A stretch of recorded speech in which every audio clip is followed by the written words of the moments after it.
Vamos a hablar hoy de igual de funciones de variables aleatorias, esta vez de distribuciones específicas, o sea, partiendo de diferentes combinaciones de variables normales, sobre todo, qué tipo de resultado nos podríamos ir encontrando. Va a ser un poco más breve, probablemente, de lo que vamos a durar en la parte teórica, y más bien entonces voy a dejar un espacio de la sesión para que ustedes trabajen una práctica que está en la última diapositiva de lo que les compartí ahí, con base en el libro de Francisco Garro, uno de los que les había recomendado ahí en la bibliografía. Entonces voy a irles compartiendo el material del día de hoy y ahí pues vamos entrándole a la práctica. Vamos a ver. Ok. Entonces, bueno, seguimos con este tema 1, ¿verdad? De hecho, hoy deberíamos terminar el tema 1 para poder entrar ya a la próxima clase en el tema 2. No me está ayudando el mouse hoy. Vamos a ver.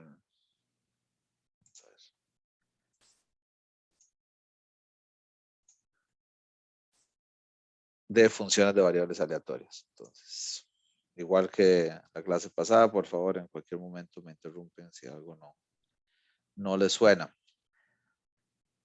Entonces, les decía que vamos a hablar de usar los teoremas y las reglas que vimos la vez pasada para irlas aplicando a situaciones particulares, ¿verdad? Distribuciones específicas, como es aquí el caso de las variables normales. Si tenemos desde x1, x2 hasta xn variables independientes cada entre sí, ¿verdad? Y cada una de estas xy, cada una de esas n variables también tiene distribución normal, cada una con su media, mu i, y con su varianza sigma cuadrado sub i. Entonces, para constantes a i, lo que tendríamos es primero que estas variables ponderadas por esos coeficientes lineales a i, x, y, también son normales, respetando lo que veíamos la vez pasada, que la media se convertiría en el producto de la media de la variable original de la xy, que era mu i multiplicada por el coeficiente ai, y que en el caso de la varianza, recuerden lo que hablábamos la vez pasada, en el caso de la varianza se convertiría en ai al cuadrado, el coeficiente al cuadrado multiplicado por la varianza original, sigma i al cuadrado. Eso en primera instancia. Y también el inciso B, si yo construyo una variable y como el resultado de la sumatoria ahora de estas variables ponderadas, A1, X1 hasta NXN, y además tengo una constante A0, ¿verdad? A sub 0, como suele ser muy común cuando construimos modelos de regresión lineal, por ejemplo, ¿verdad? Vamos a tener una intersección con el eje Y, n-dimensional, ¿verdad? O sea, literalmente donde todos los valores de X son 0. Ese A sub 0 sería la constante y entonces la media, ¿verdad? O sea, la distribución de esta variable Y también es normal, respetando lo que hemos estado diciendo, con media A sub 0 más la sumatoria de cada una de estas medias de cada variable X multiplicado por su coeficiente lineal AI, y la varianza quedaría como la sumatoria de las AI al cuadrado sigma I cuadrado. Entonces pregunto aquí, ¿por qué en el caso de la varianza no aparece nada con A sub 0? Vea que empieza a sumar en I igual 1, ¿verdad? Parece que se omitió algo ahí, ¿o qué pensarían ustedes?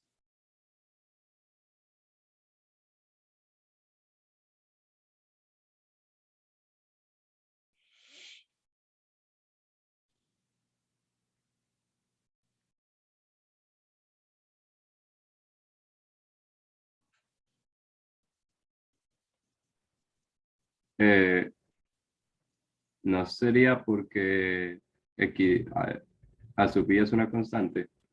A sub 0, digo. A sub 0 es una constante, sí, Yarot, exactamente. A sub 0 es una constante y la varianza es una constante 0, ¿verdad? Entonces, no entra a modificar las varianzas. Sin embargo, sí, a la media, ¿verdad? Cambia el nivel, no cambia la variabilidad, en otras palabras. Esa constante, esa intersección con el eje Y, con el eje de las respuestas. Ahora, ¿qué pasa en los casos de donde A sub 0 es igual 0 y tenemos A1 igual 1 y A2, un caso más 1, el otro menos 1? Y solo tenemos estas dos variables. Entonces, en ese caso, lo que tendríamos es aquí Y1, X1 más X2. Aquí diríamos que Y1 es normal con media μ1 más μ2, la suma de cada una de las medias de cada una de las variables, sigma 1 al cuadrado más sigma 2 cuadrado, sumamos varianzas también. Aquí los coeficientes, como decía acá, es 1 y más 1 también, ¿verdad? Y en la Y2 tendríamos el caso de 1 como A1 y A2 menos 1, o sea, X1 menos X2, y ahí las medias sí se restan, ¿verdad? Tienen normal, distribución normal, μ1 menos μ2, y las varianzas siendo AI al cuadrado, ¿verdad? Acá AI al cuadrado, tiene varianza sigma 1 cuadrado más sigma 2 cuadrado. Y en el caso de que A sub 0 es igual a 0 y X y tienen media y varianza común, bueno, aquí no tendríamos que distinguir, ¿verdad? μ1, μ2, sino que sería n veces μ, ¿verdad? Esta Y3, que es la sumatoria de las X y, es n μ y varianza n sigma cuadrado. Ok. Aquí tenemos otra distribución, otro tipo de variable, que es esta chi cuadrada. Esta va a aparecer, de hecho, ahí aparece como un poco tomada así de la nada, ¿verdad? Apareció de pronto aquí, no en secuencia con otras cosas. Sin embargo, voy a contarles primero qué tipo de comportamiento tiene y luego les digo más o menos intuitivamente de dónde pudo haber salido. Entonces, la densidad de esta chi cuadrada es la siguiente, es esta que ven ahí, que tiene forma exponencial, como ven acá, ¿verdad? O sea, la X está relacionada con también comportamiento exponencial, como en el caso de la normal también, solo que esta no tiene un comportamiento simétrico. Vea que aquí no la estoy restando un X menos μ al cuadrado, ¿verdad? Sino que es X, ¿verdad? Tipo exponencial. X a la K medios menos 1 también, ya está esta potencia, 1 medio a la K medios, y esta función gamma de K medios, esta gamma es, o la función gamma se define como la gamma de K es K menos 1 factorial. Por si acaso alguien no la había visto, así es como se define. Y esta función, esta que ven acá, le dice I con el subíndice 0 a más infinito de X. Es otra forma de escribir, es una notación, esto simplemente, ¿verdad? Esta función I asume el valor 1 cuando X se encuentra en este intervalo y 0 si está fuera de ese intervalo. Entonces, esta es otra forma de escribir aquello de f de x es esto para las x mayor que 0, ¿verdad? Mayor o igual a 0, y 0 en otro caso, ¿verdad? Es cuando lo escribimos con la notación de llave, ¿verdad? Para definir una función de densidad. Entonces, esto es equivalente a eso, ¿verdad?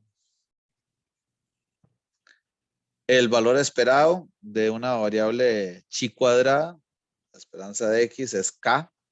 O sea, es que a estos K, este parámetro K es su valor esperado y normalmente le nos referimos a ese valor de K como los grados de libertad. Los grados de libertad de esta función.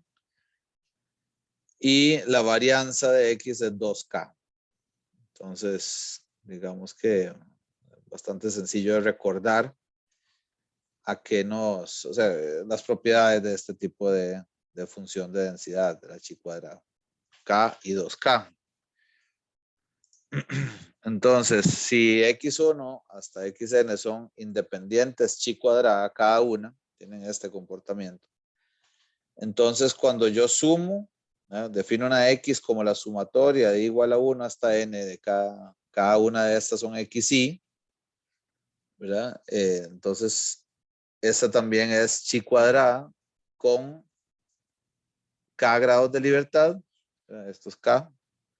Y los K serían la sumatoria de cada una de las K1, K2 hasta Kn que forman, ¿verdad? O que definen las propiedades de cada una de las chi cuadradas.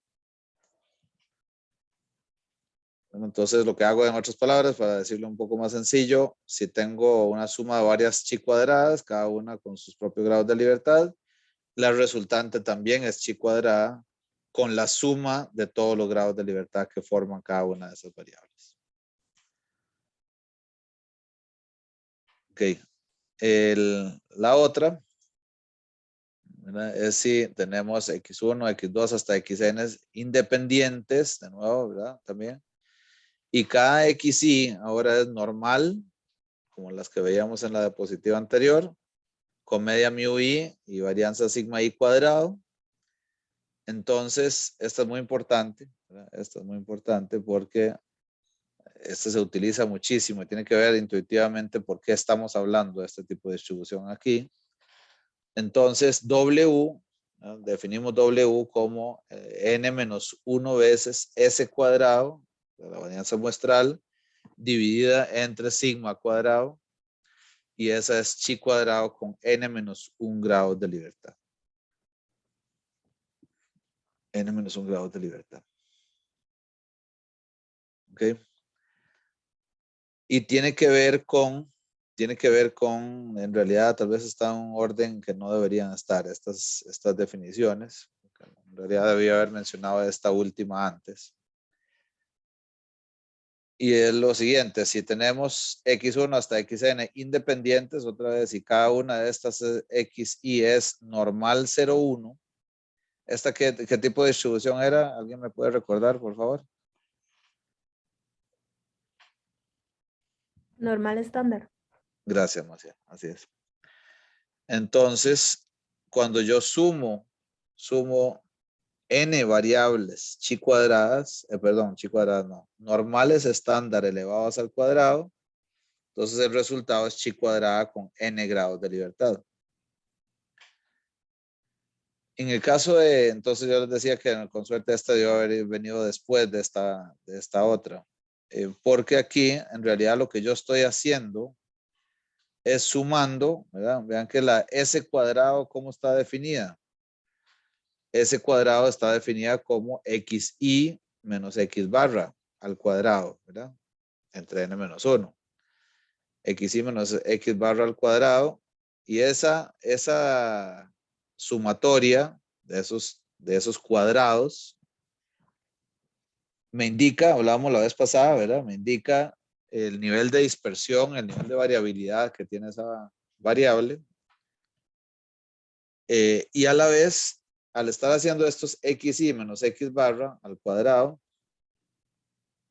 si uno descompone eso apropiadamente, lo que está teniendo es una distribución, o sea, lo que estoy haciendo en cada una de estas variables, estas comparaciones de cada valor con respecto a su media, es estandarizando, o sea, es construyendo una variable normal estándar. Y al sumar eso n menos 1 veces, lo que tengo es una chi cuadrada con n menos 1 grado de libertad. ¿Verdad? Entonces, esto es bastante importante porque yo quisiera también ser capaz, vean que por un lado yo yo quisiera poder hacer inferencias o conclusiones sobre la media poblacional. Y inferencias sobre la media poblacional yo probablemente las pueda hacer utilizando las propiedades que veíamos ahora de la normal, ¿verdad? O sea, ¿qué pasa cuando yo sumo n variables normales? Pero en otros casos yo quisiera no sumar variables normales, sino sumar diferencias, ¿verdad? O analizar qué tan grande puede ser una diferencia de cada uno de los valores con respecto a su media. O sea, quiero inferir algo sobre la variabilidad, sobre la dispersión poblacional. Entonces, por eso estamos hablando de la chi cuadrada, porque yo necesito ahora una herramienta sobre la cual modelar qué tan grande puede ser la varianza. Qué tan probable es que alcance un valor X o Y. Entonces, para poder hacer ese tipo de inferencias, este instrumental era muy importante, el tener la chi cuadrada a disposición. Ahora, pregunto, ¿ustedes habían escuchado de la chi cuadrada antes?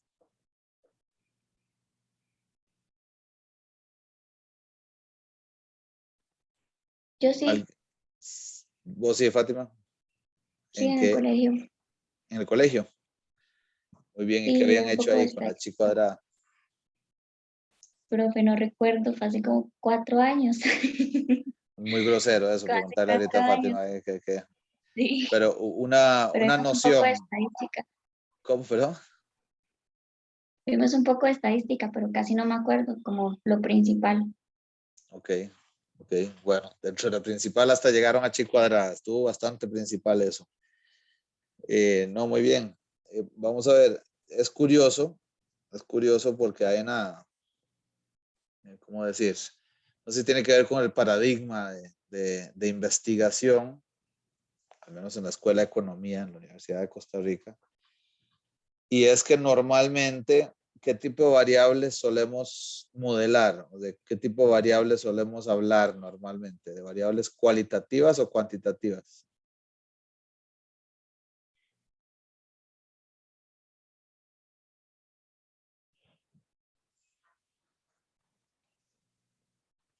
¿Qué preferencias hay en la escuela de lo que ustedes han visto hasta el momento?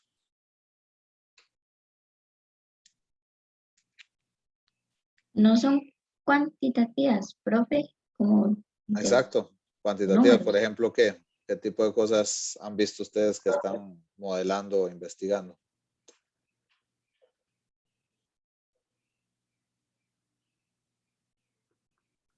El PIB, Típicamente.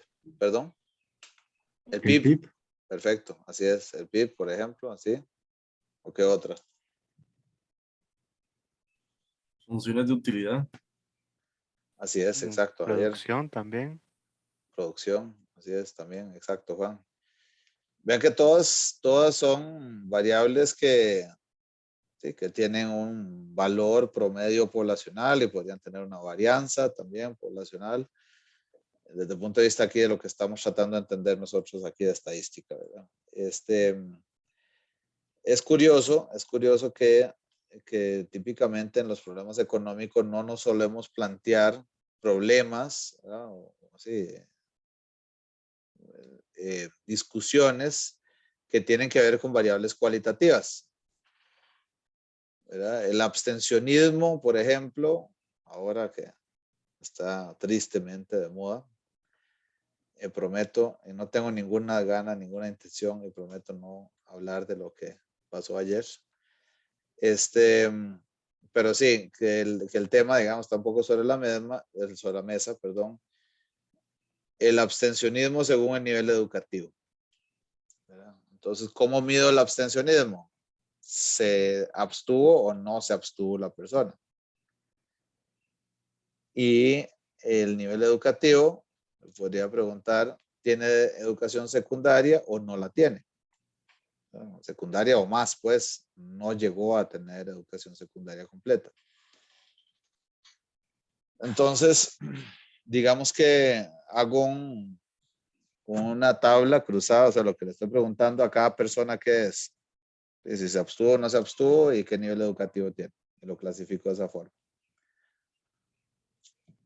Ustedes ven este cuadro y ¿qué concluyen? ¿Sí tiene que ver o no tiene que ver el nivel educativo en el abstencionismo? Profe, para eso, bueno, es que no sé si estoy equivocada, pero no es como que para aceptar o rechazar una hipótesis uno tenía que tomar en cuenta el cálculo de chi cuadrado.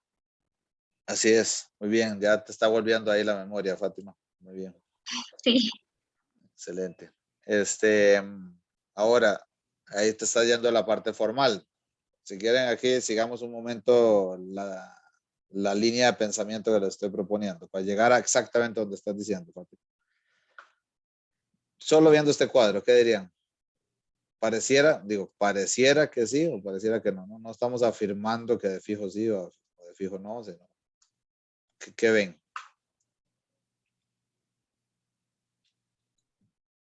Pero, Sí, o sea, profe. no, perdón, Ah, perdón. Dale, dale.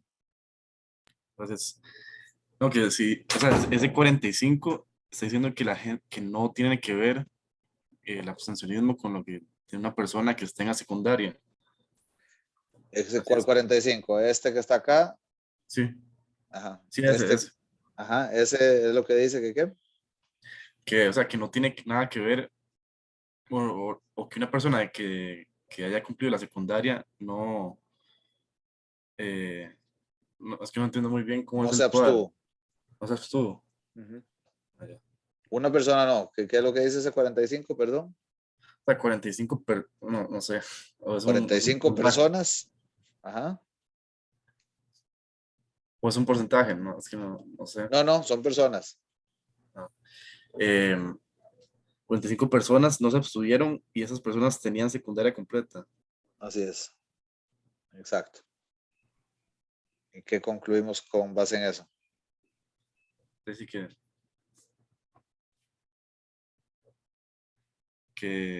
la mayoría de las personas con mayor nivel académico no se abstuvieron. La mayoría, exacto. Exacto. Entonces, vos concluirías que sí tiene que ver el nivel educativo con abstencionismo, con base en eso. Y con base en este gráfico, sí. Pero solo por eso, por ese dato de los 45. ¿O hay algo más que estabas viendo? Eh, la diferencia es grande cuando tienen secundaria o no. Cuando tienen secundaria, pero cuando no tienen secundaria completa, la diferencia es más corta. ¿Más qué, Y perdón? ¿Me disculpa? o sea, la diferencia es más pequeña. Son Ah, 5 entre personas. los que sí y los que no, decís. Ajá. Ok. ¿Todos de acuerdo con Javier? Parece que Fátima ya nos dijo que uno debería formalmente decir algo con la chi cuadrada, pero digamos que eso es un beneficio de conocimiento que tiene Fátima aquí por haberlo visto. Nada más hablando intuitivamente, ¿alguien tiene alguna duda o objeción a lo propuesto por Javier? Cuando digo eso, todo es en sentido colaborativo, ¿verdad? No para Sí, serruchar el piso a nadie aquí, como decimos, ¿verdad?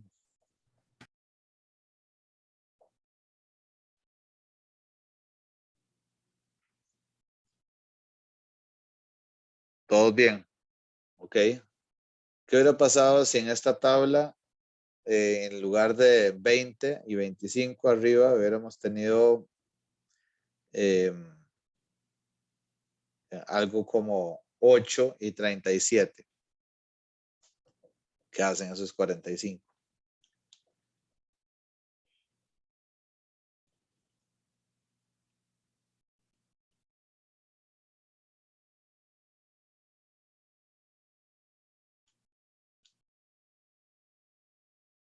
¿Qué piensan?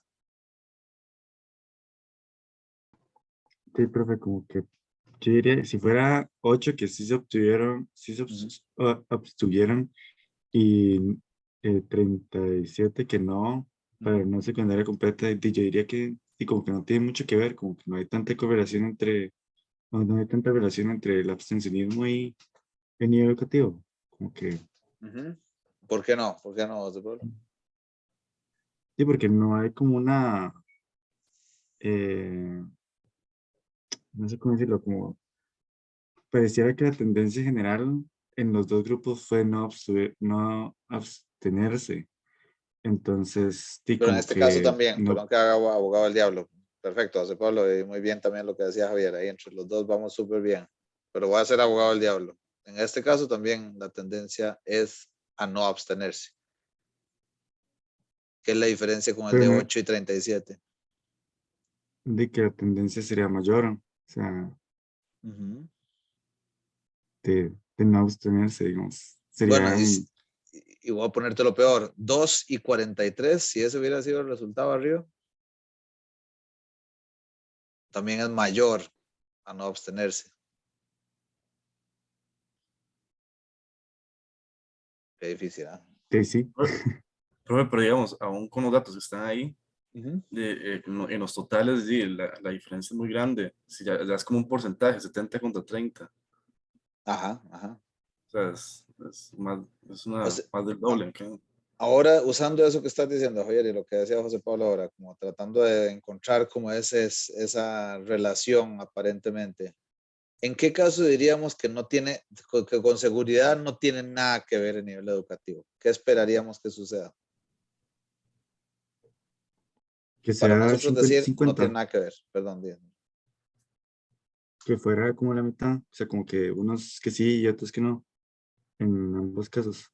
O sea, como, 50-50 para todas las celdas, decís, para todas las filas. ajá, O sería más bien que, digamos, los que tienen secundaria y los que no tienen secundaria tuvieran los mismos números, digamos. Tal vez. Ah, que tengan, o sea, que si arriba dice 20-25, que los de abajo también. Ajá, sí, sí, creo que sí. Sí, o ¿Ok? proporcional. Vamos muy cerca, pero podría, dice Albert que nadie se abstuviera. No, no necesariamente, pero vean que, digamos, yo podría decir, bueno, es que en realidad en la población hay bastante más gente que tiene secundaria completa que los que no. Eso por el momento no tiene nada que ver con el abstencionismo, ¿verdad? Entonces yo podría respetar inclusive el hecho que estas sean las proporciones entre personas que tienen secundaria completa y los que no lo tienen. 45-55, pensando como tipo porcentaje, digamos. ¿Cómo tendrían que distribuirse estas celdas, estas filas, para ser exacto acá, para yo decir no tiene nada que ver con el nivel educativo?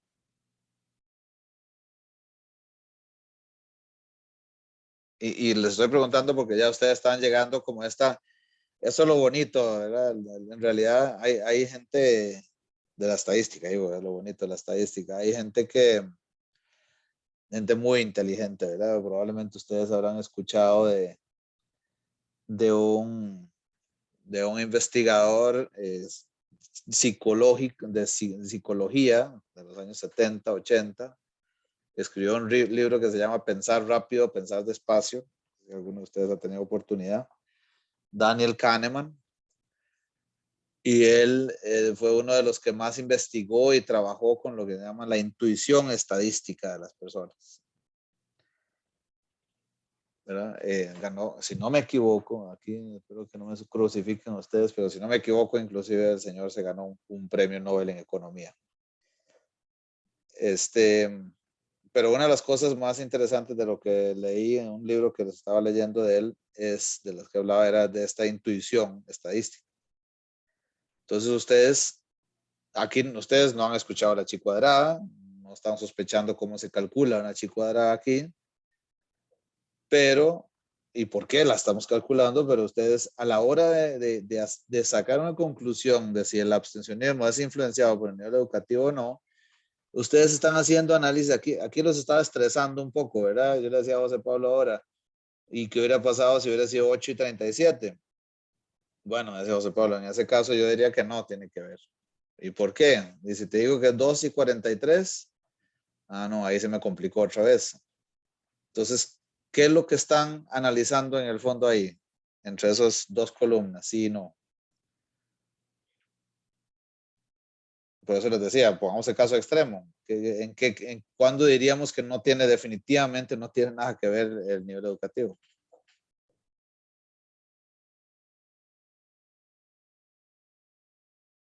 Hay dos hechos. Esta distribución marginal, ¿cuántas personas tienen secundaria completa y cuántos no? Y también cuántos se abstuvieron y cuántos no se abstuvieron, 30-70. Entonces, ¿qué tendría que pasar aquí adentro para nosotros decir que no tiene nada que ver el nivel educativo con el abstencionismo? Yo diría que se fueran a un extremo, por así decirlo, ambos casos, ¿Extremo en qué sentido? donde al final total, en vez de 30-70, sea un 0-100, por así Ah, decirlo. no, pero por eso te decía, Javier, ahí, perdón, que ahora te cambio las reglas. Esto está dado y también esto está dado. Ah, ya. Vamos, de eso lo sabemos. Escuchamos al amigo Ignacio Santos y nos dice que el abstencionismo fue 30%. No sé cuánto habrá sido y la verdad, con solo escuchar a las 8:10 el resultado, no quiero saber nada más de política por un año. Pero entre no secundaria y secundaria también es 45-55. Lo que no sabemos es cómo se distribuyen a lo interno, pero sin saberlo, sin preguntarle a nadie, sin saber exactamente cómo se cruzan estas celdas, ¿en qué caso diríamos, si esto está dado y esto está dado, en qué caso diríamos no tiene nada que ver? Cuando el porcentaje de abstencionismo sea igual en ambos casos, digamos, Gracias, en Yarot. secundaria y no secundaria. Así es, que sea un 30% para ambos grupos. ¿No? O sea, un 30% 45 y un 30% 55. Yarot acaba de hacer nada más formal la idea, lo que ustedes andaban persiguiendo ahí, Javier y José Pablo, ¿verdad? O sea, ustedes decían, es que, bueno, depende, ¿verdad? Si es un poco más inclinado, si es un poco menos la tendencia, entonces que el otro grupo, entonces en realidad lo que cuando digo intuición estadística es que el concepto está operando ahí, lo tenemos nosotros en la cabeza. Lo que no está, y es natural que no esté, es la formalización de qué es lo que estamos realmente calculando ahí. O sea, dejarlo explícito, y lo que estamos haciendo explícitamente es lo que acaba de decir Yarod, es calculando qué tan diferentes son los porcentajes, las proporciones entre los dos grupos. Es como la variabilidad, o nada que ver. Sí, sí, sí, también, claro, sí, así es. Vale, sí, porque la diferencia es más grande cuando tiene secundaria y no secundaria es más. Exacto, exactamente, a ver. Exactamente.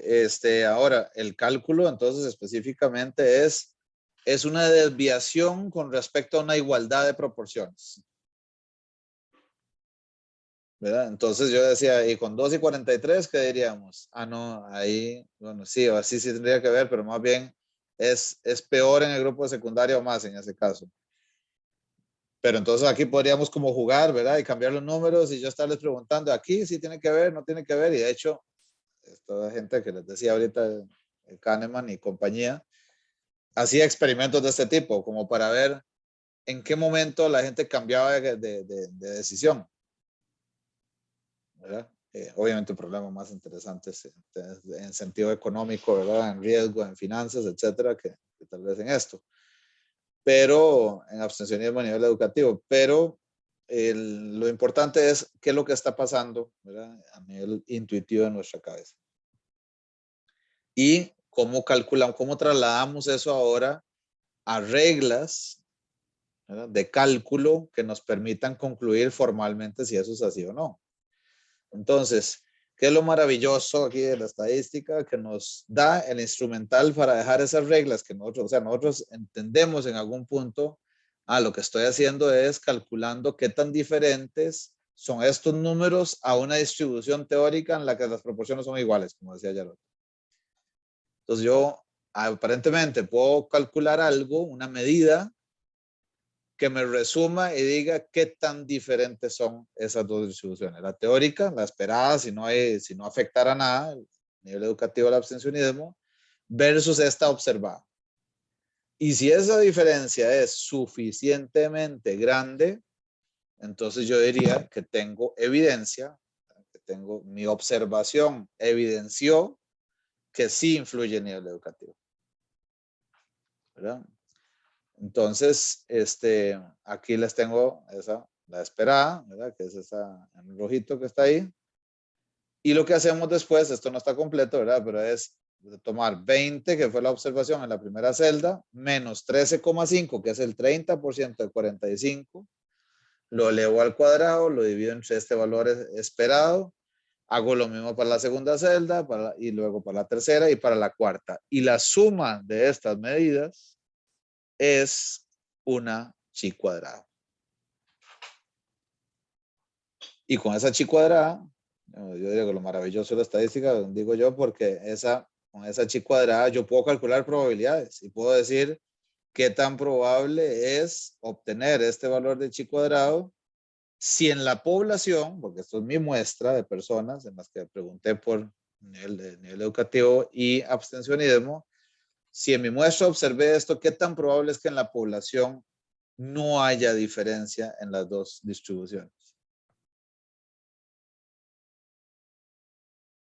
Y tal como dijo Fátima ahora, entonces lo que quiero es concluir, ¿verdad? Si tengo evidencia de que en la población sí hay que preocuparse por el nivel educativo si uno quisiera reducir el nivel de abstencionismo. Entonces, Profe, una sí, pregunta. dime, Fátima.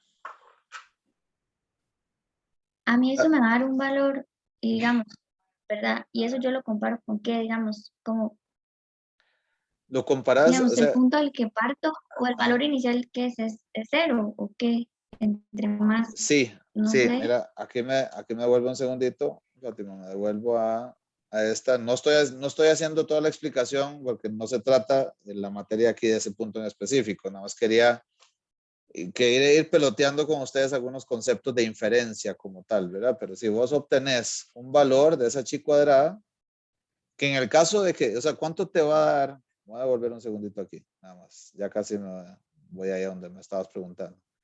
En el caso de que estas dos distribuciones, este valor sea igual a este, que realmente sean independientes del nivel educativo, ¿cuánto? O sea, que realmente sea 30% de cada uno de los casos, como decía Yarot, ¿cuánto me debería dar el cálculo de la chi cuadrada?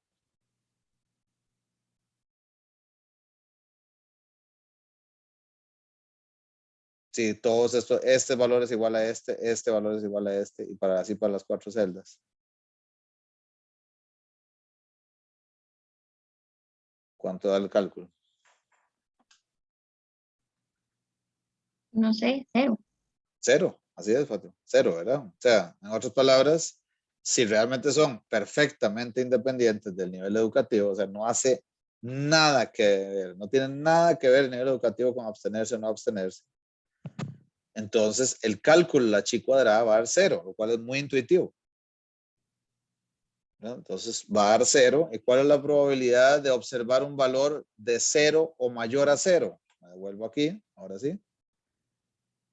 Dice que está definida de 0 a más infinito. Entonces, ¿cuál es la probabilidad de obtener un 0 o un valor mayor a 0? De esta función de densidad.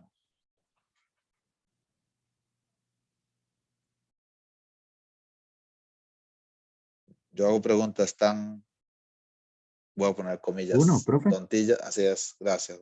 ¿Por qué 1? Porque creo que está definido solo en ese Así es, parámetro, ¿no? Porque así después es, de lo otro a cero. así es, exactamente. Entonces, si yo sumo de 0 a más infinito, me integro, ¿verdad? Pues me va a dar 100%, 1, como dice José Pablo. Entonces, siguiendo sobre esa regla, lo que estamos diciendo es qué tanto se está alejando. Cuando yo calculo la chi cuadrada, lo que estoy preguntando en el fondo es qué tan diferente, qué tanto más grande son estas diferencias que estoy sumando ahí que 0. Me puede dar 8 o 15 o 22 restos, lo que fuera.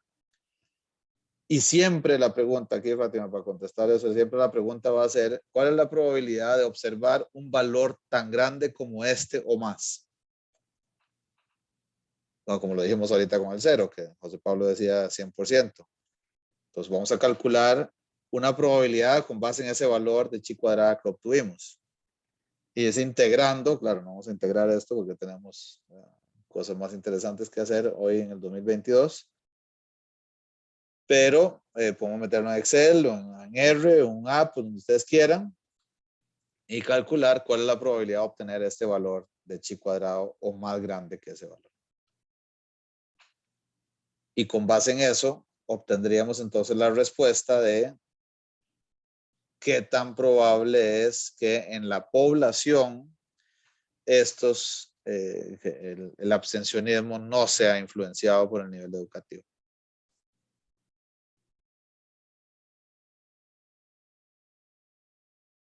¿Todo bien ahí, Fátima? Sí, muchas gracias. Ok, bueno, entonces eso es lo que estamos haciendo aquí. Y luego hay otras que se derivan en alguna medida. Sí, dime. Hazel, adelante. Es que yo tengo una duda con eso del chi cuadrado, porque yo también lo había visto en el cole y estoy como enredada. Porque con la tablita uno calculaba los valores que usted después puso en otra tabla, pero en rojo. ¿Cómo era que se calculaban esos valores? Es que no me acuerdo. Sí. Sí, ahora nada más quiero aclarar también, Hazel, ahí, esto, digamos, este tipo de tablas, por si acaso, no quiero que ahorita se me arme una revolución aquí. Este tipo de análisis no es parte de lo que se va a evaluar del curso, nada más quiero dejarlo claro. Lo que estoy contándoles aquí es que es aprovechando dos cosas. Uno, cambiar la perspectiva un poco de lo que siempre estamos viendo que es cuantitativo a cualitativo, y que inclusive en lo cualitativo nosotros tenemos formas formales de hacer inferencia estadística, y a como lo hicimos aquí, que teníamos un valor esperado con respecto al cual evaluamos desviaciones, en el caso cuantitativo igual hacemos lo mismo. Entonces, no, lo que quiero decir con eso, Hazel y compañeros, es que no se trata aquí, o sea, no es como que ahora tengo que estar segurísimo de cómo calculaba cada una de estas cosas, porque esto específicamente no se va a evaluar, ¿no? Lo que quiero es transmitir un concepto. Sin embargo, te cuento aquí, es como decía Yarot, dado que en el total es un 30% de la gente la que se abstiene, ¿verdad? 30 de 100, lo que hago es 0,30, ¿verdad? 0,3 por 55 es 16,5. 0,3 por 45 es 13,5. Y las otras salen por diferencia, ¿verdad? 31,5 para sumar 38,5 para sumar 55. Ok, profe, gracias. Gusto, Hazel. Bueno, entonces les decía de esta chi cuadrada que acabamos de hacer. Primero hablamos de la normal, luego cómo de la normal podríamos llegar a una chi cuadrada, bajo qué circunstancias podría ser interesante eso, sobre todo para evaluar variabilidad, o sea, diferencia entre un valor observado y un valor esperado, tanto en sentido cualitativo, la chi cuadrada como la que hablábamos antes, estas variables normales estándar al cuadrado. Y aquí la T de Student, me imagino que por ahí también la habrán escuchado o visto, es una que obtenemos matemáticamente a partir de la chi cuadrada, pero la usamos en contextos también en las que trabajamos con muestras relativamente pequeñas y tenemos que estimar también valores de la media, ¿verdad? Poblacional. Entonces, si la Z es normal estándar, y así denotamos la simbología para la normal estándar, y U es chi cuadrada con K grados de libertad, entonces Y definida como Z entre la raíz de esa chi cuadrada U entre sus grados de libertad, K, esa es T student, ¿verdad? Y la densidad es esa que ustedes ven ahí, que igualmente, aquí tal vez lo más relevante es hacer notar que esta también tiene comportamiento exponencial, ¿verdad? Como lo tiene la normal y la chi cuadrada que acabamos de ver. Sin embargo, la T de student, y vean que está definida también como la normal entre menos infinito y más infinito, esta tiene comportamiento simétrico también. Eso lo tiene perfectamente simétrico, eso lo tiene en común con la normal. El valor esperado de esta variable t_student, la esperanza de y es 0 y la varianza de y es k entre k menos 2. De nuevo, k son grados de libertad también. Entonces pregunto aquí a cuál distribución converge la t_student. ¿Qué opinan?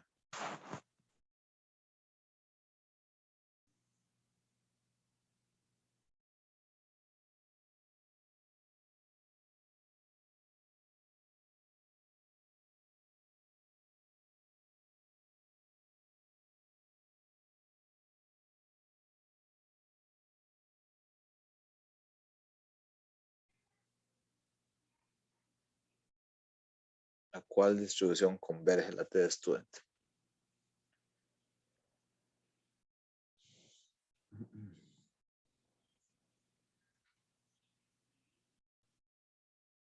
¿A cuál se les parece por el momento? ¿Cuál otra tiene valor esperado igual 0? La normal estándar, ¿no? Así es, Andrés, la normal estándar. Ahora, la varianza dice que es k entre k menos 2. Entonces, ¿cómo podría evaluar yo? Si ya tiene la media igual que la normal estándar, ¿cómo podría demostrar o decir que converge a la normal estándar, esta t_student?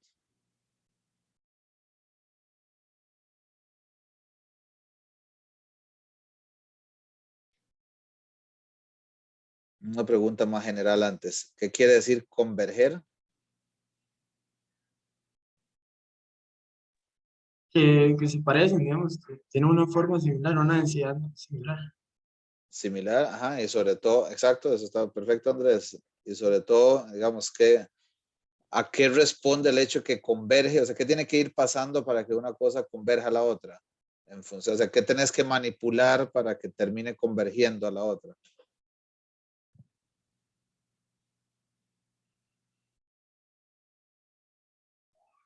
La cantidad de observaciones, la cantidad del tamaño de muestra, ¿verdad? Normalmente aquí hablamos de aumentar el valor, por ejemplo, de los grados de libertad. Entonces, si yo aumento el valor de k, o sea, con límite cuando k tiende a infinito, ¿qué pasa con esta varianza de y de la t_student? Va a tender a 1. Va a tender a 1, exactamente. Y entonces ahí sí,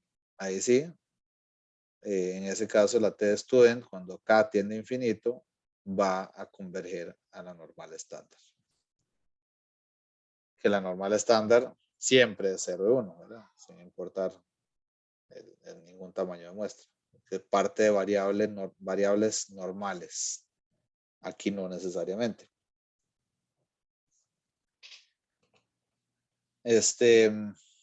Y luego tengo la última aquí que nos interesa, es la distribución F, la F de Fisher.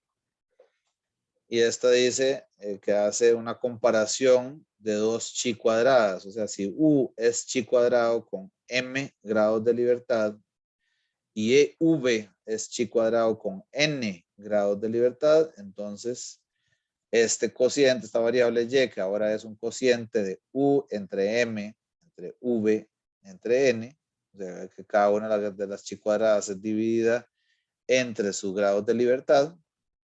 Esta es F con M y N grados de libertad. O sea, es una división de chi cuadradas, cada una entre sus grados de libertad. Esta tiene igualmente comportamiento también exponencial. Como ven ahí, una relación también de las funciones gamma, de sus parámetros M y N. Y esta, igual que la chi cuadrada, ¿verdad? ¿De dónde viene? Porque están dividiendo dos chi cuadradas. Cada una de estas chi cuadradas está definida entre 0 y más infinito. Por tanto, la F también está definida entre 0 y más infinito. ¿Verdad? No podía ser diferente en ese caso. Y aquí, la esperanza de X, aquí son los grados de libertad. La esperanza de X es N entre N más 2. Y la varianza de X es esa cosa hermosa que tienen ahí abajo.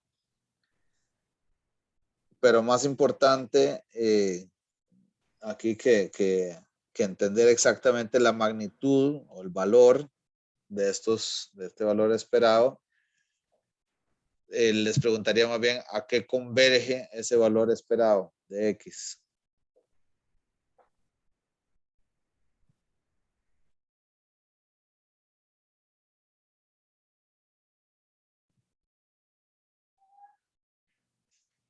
¿Qué opina? El valor esperado es la esperanza. Exacto. Eso. N sobre N más 2 no es así, nada. El límite exacto, Gauss. Javier.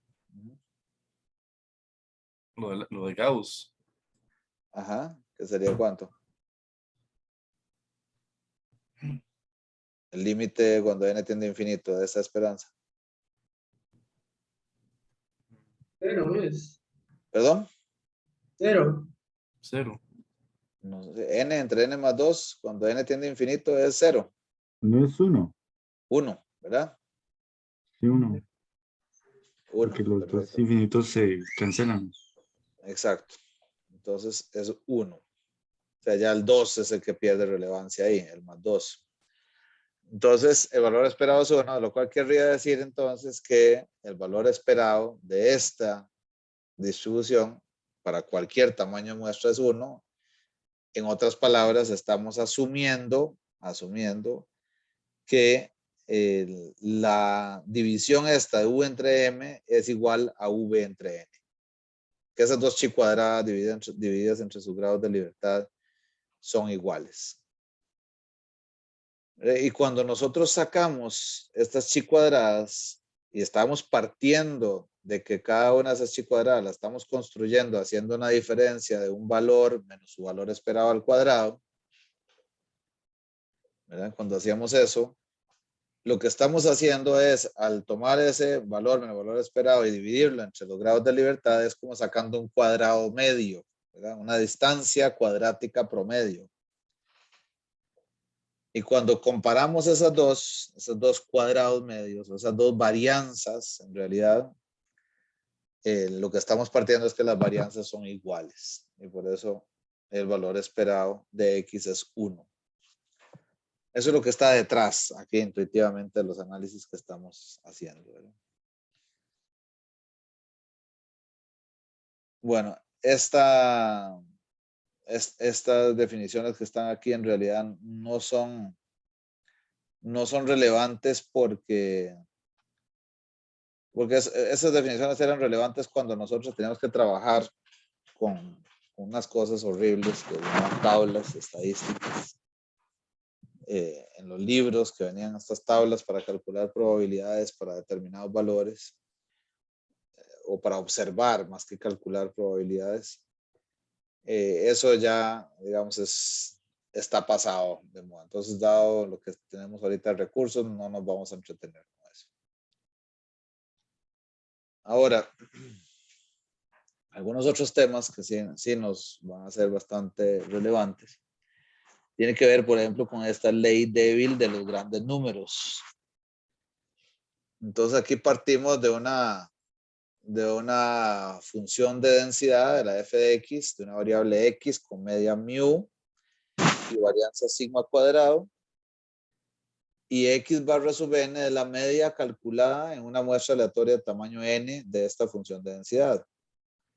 Para cualquier número pequeño, epsilon, ¿verdad? Cualquier número arbitrariamente pequeño mientras sea mayor que 0, se tiene lo siguiente, que el límite cuando n tiende a infinito, o sea, cuando hago la muestra bastante grande, es que el x barra sub n se va a distanciar de mu, ¿verdad? El valor absoluto, la diferencia entre el valor estimado con la muestra y el verdadero valor poblacional mu va a ser menor que ese epsilon con una probabilidad igual 1. ¿Verdad? O sea que yo puedo hacer esa diferencia mínimamente pequeña, ¿verdad? La prueba de que eso es cierto es aplicando la desigualdad de Chebyshev. La desigualdad de Chebyshev lo que me decía es que a x barra sub n, ¿verdad? Entonces yo tengo esta diferencia entre x barra sub n y mu menor que ese epsilon. Esta era la declaración, la definición que teníamos al inicio. Esta la puedo expresar, o este epsilon lo puedo expresar también como un factor multiplicando a sigma, sigma x barra, o sea, a la desviación estándar de x barra. ¿Por qué estoy haciendo eso? Porque el teorema de Chebyshev básicamente lo que me decía es que yo voy a tener esta diferencia entre el valor, un valor de x, en este caso una sumatoria de las x dividida entre n, x barra sub n, y mu.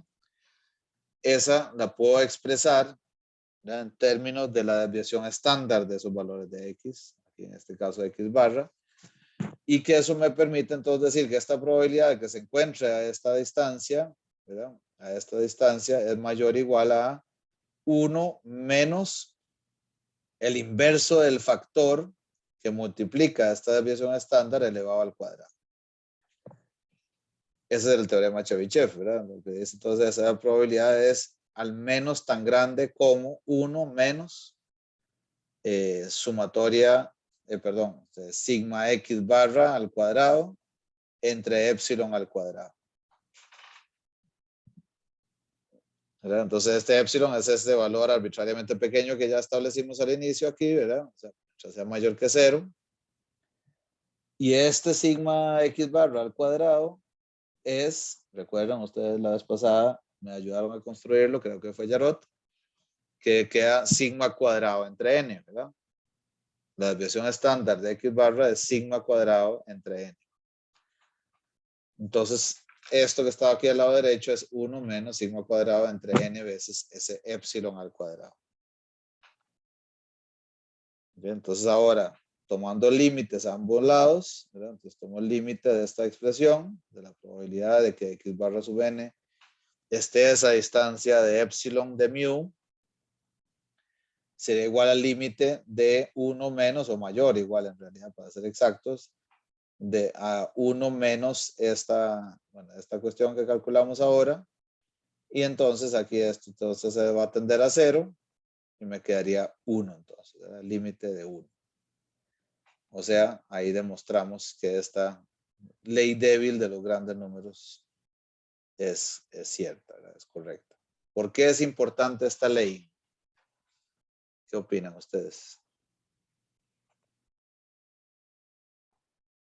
Un poco basado como en el libro, es como, nos permite hacer como inferencias, o sea, como decir que entre más grande, o sea, como entre la cantidad de gente que yo tengo en mi muestra, puedo ver la cercanía que tengo, mis parámetros que medí con respecto a los parámetros de la población. Claro. Voy a ponerlo acá. Esto que acabas de decir, podemos estimar con x barra sub n a mu x con un alto grado de probabilidad, ¿verdad? Y también aquí no nos decía que tiene que venir de una distribución tal, ¿verdad? Sino que siempre va a ser cierto. Siempre va a ser cierto. Muy bien. Ahora, ¿verdad?, que conocemos, normalmente le llamamos el teorema del límite central, también algunos otros textos. ¿Puede volver un toquecito a la... Claro, Albert, sí. Aquí. Sí, Esta, estaba apuntando la segunda. ahí está igual en mediación esta presentación, ¿verdad? Por si acaso. Ok. Está bien. O sea, me quedo aquí sin problema, Albert, pero si acaso, para que no tengas que apuntar de más, ahí está. El teorema del límite central les decía que en otros idiomas, o inclusive en español, en otros textos, uno lo encuentra como el teorema central del límite, ¿verdad? O sea, denotando la importancia que tiene. Posiblemente es como el teorema más importante de la estadística. Es en lo que lo aportó, ¿verdad? Lo puso sobre la mesa Friedrich Gauss, que ya fue mencionado antes. Y lo que nos dice es que si x1, x2 hasta xn es una muestra aleatoria de una densidad f de x con media mu y varianza sigma cuadrado, Entonces, Z, definida como X barra sub n, menos mu entre sigma entre raíz de n, esa tiende a normal estándar cuando n tiende a infinito, con media mu y varianza sigma cuadrado entre n. ¿Por qué es importante esto? ¿Por qué se llama teorema central del límite?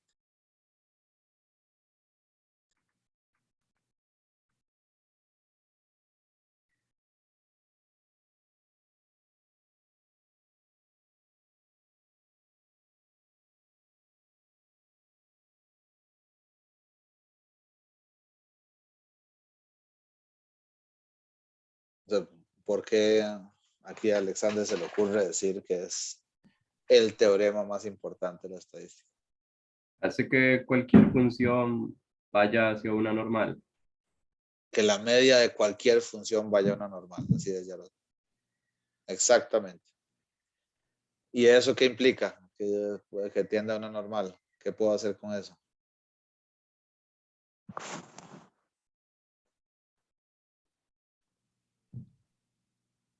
Y tal vez comparar diferentes funciones o hacerlas que se parezcan. Sí, sí. Más intuitivo que eso todavía. ¿Qué querés hacer vos normalmente cuando haces inferencia?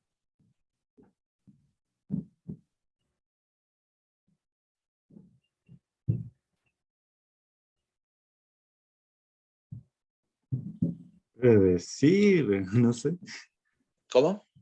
predecir, como ¿Sí? a mí lo que se me ocurre es Y como, cuando predecís algo, ¿qué estás diciendo? O sea, vos predecís un valor X, 1000. ¿Y eso es lo único que decís o le pones algún tipo de aclaración a ese 1000? sí, como qué tan probable es. Así es. Perfecto. ¿Qué tan probable es esa predicción que estoy haciendo?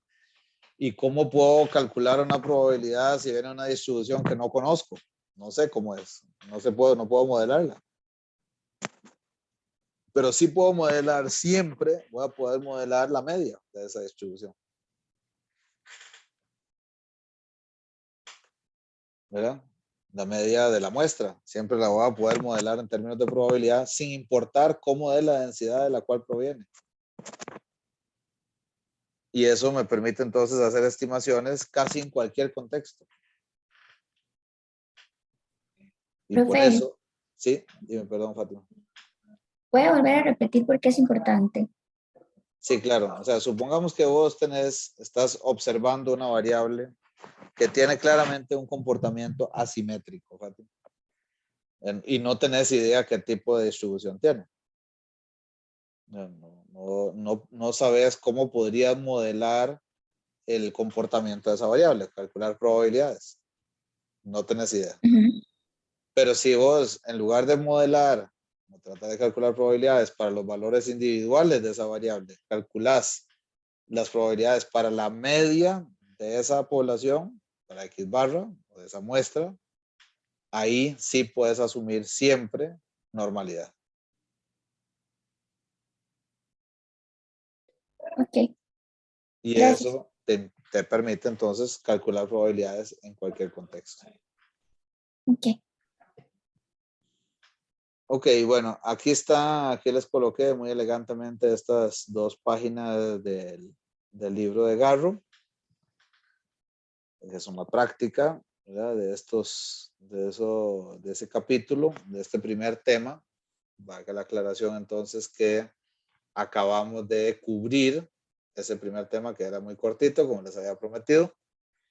Y aquí ustedes tienen entonces algunas preguntas que les pediría que trabajemos. Y específicamente, ahí por si acaso, por favor, para que apunten las preguntas 2, 4, 6 y 7. 2, 4, 6 y 7. Entonces, son las 2 y 7. Lo que les sugiero, les pediría, es que, como ustedes saben, aquí no hay ni ejercicio, ni tarea, ni nada evaluado. Es totalmente voluntario, pero es una buena idea hacerlo.